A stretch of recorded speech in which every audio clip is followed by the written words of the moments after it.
Hello, and welcome to another edition of History with Mr. Mink. And today, we're learning about the history of Mother's Day. Mommy! Mommy! Mama! Mama!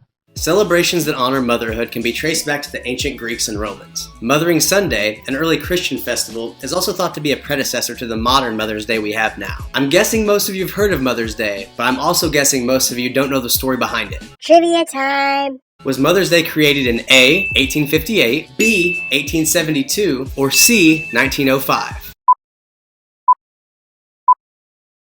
Well, that's kind of a trick question, because the answer is a little bit of all three. Boo, not cool.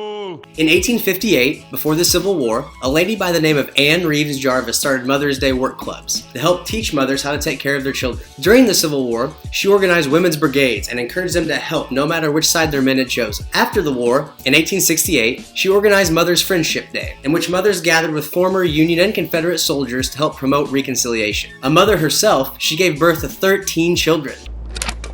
Sadly, only 4 lived to adulthood. Stick around and you'll learn more about one of her children. Hey, Mom! The meatloaf! In 1872, Julia Ward Howe created Mother's Peace Day. This was actually an anti-war movement and encouraged mothers to gather together to prevent the cruelty of war. Ironically, Julia Ward Howe is actually more famous for writing the Civil War anthem Battle Hymn of the Republic in 1861. This version of Mother's Day was only celebrated about 30 years, and it died out before World War I. My mama said. In 1905, enter Anna Jar... Well, this is our new cat, Flynn.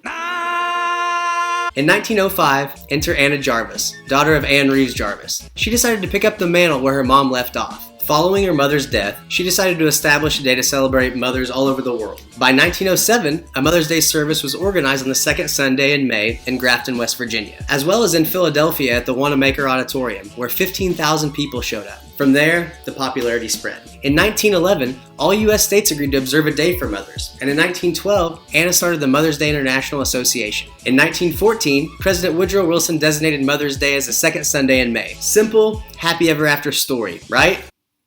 This is where it starts to get a little weird with Anna. A few years after the holiday was established, businesses started taking advantage and the holiday started to become commercialized, which basically means profit-oriented. Businesses, especially candy makers and florists, began to make great profits on the holiday. The price of carnations around Mother's Day skyrocketed. Charities even began to use the holiday as a way to raise money, including the group Mothers in Need. That sounds pretty good, right?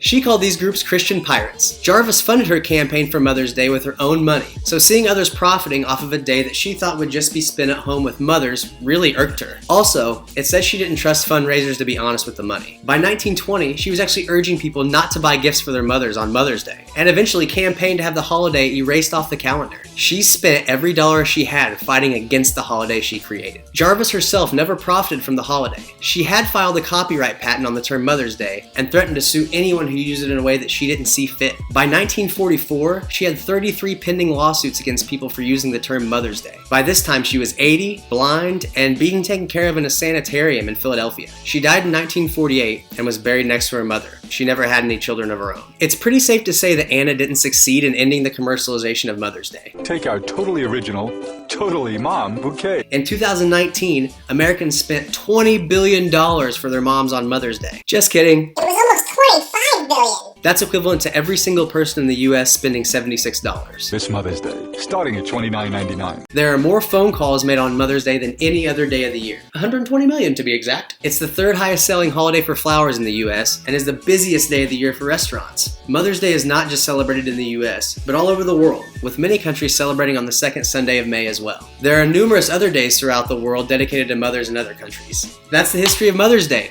Don't forget to like this video and subscribe to my channel. Thanks for watching. Yo, man, let's get out of here. Word to your mother.